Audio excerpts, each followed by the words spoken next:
What's going on, YouTube fam? Your boy Big Play Ray. Looking at the video I uploaded yesterday where I said competition prep and weigh-in day one. First time looking at it since I uploaded it, and I realized I uploaded the wrong video. Well, I mean, it's like a rough draft. The other video I had me getting on the scale and stuff. In fact, the clip that I missed, I'm just going to show you now. Thought we'd start the workout off with a little weigh-in. See where we at. See how far our numbers are.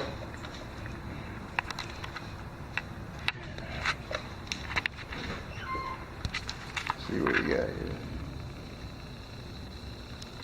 here. Big old fatty. I just feel like a fatty right now, man. Alright, cool. So I left a comment on there that I didn't have time to like do a voiceover on that one, so I'm just gonna go back and answer some of the questions that I see in the comment section right now. Of course, yes, it has been too long. It's been a minute since I uploaded a video, and been making a lot of progress, just haven't been able to document it. Oh, that's not my garage. You know, Damon Myers, trained with him a lot in the past.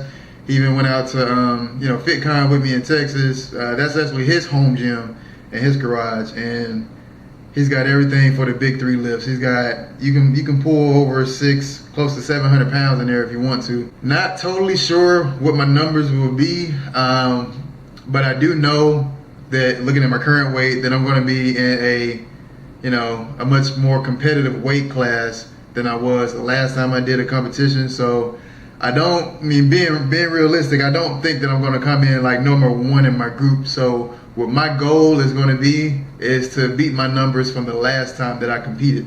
So I'm competing against myself, even though I'm in a meet with other people. But I mean, there's some people that's like, because the weight class that I'll be in will go from 200 pounds up to 220 pounds.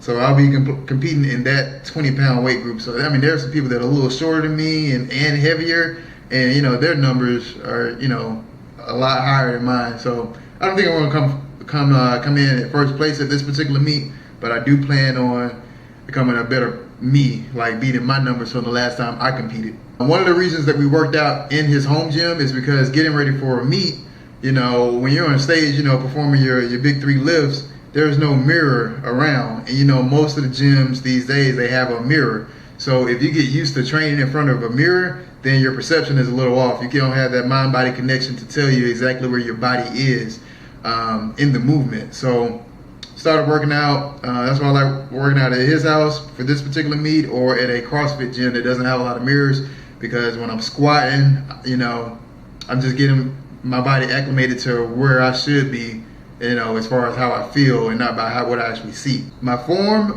we were real happy with the squat, we were real happy with the bench, but my deadlift, I wasn't as flexible. I used a lot of low back in all these, in my deadlifts. There was a lot of low back involvement, so I'm going to try and stretch and make sure I'm warm.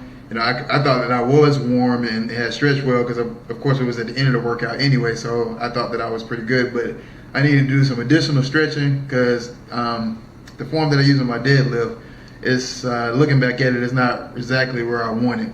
I'm always going to have a little awkwardness, if that's what you want to call it, with my deadlift form because of my height.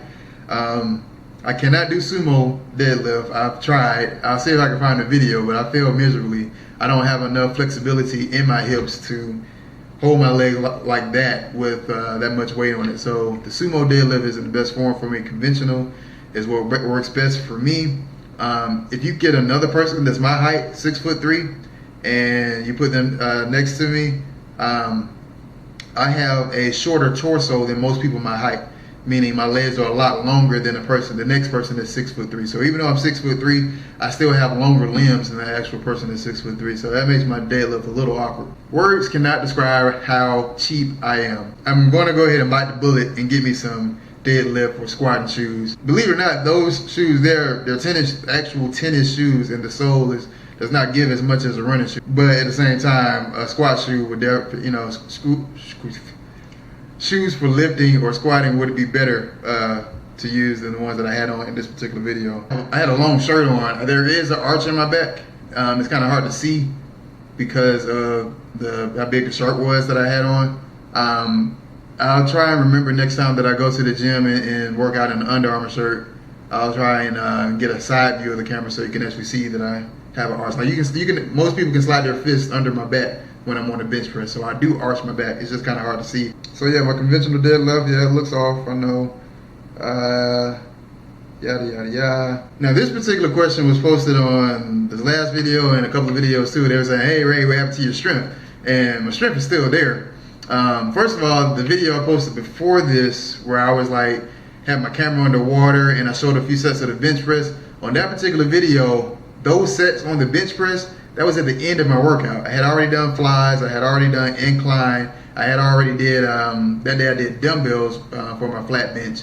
And at the end of my workout, because this is when I was still thinking about doing this competition, I went on to just put those rest pause sets, the pauses where I paused at the bottom, I put those sets in at the end, just to kind of get used to powerlifting, because that's how you actually have to lift in the meet. It's not, you know, just how much weight can you just push. You know, you have to go down on command, you have to hold the bar at the bottom, you know, and then you can't, you know, push the weight up until the actual judges give you the command. So, you know, powerlifting is totally different. If you look back at that video, I'm actually pausing at the bottom and then throwing it up.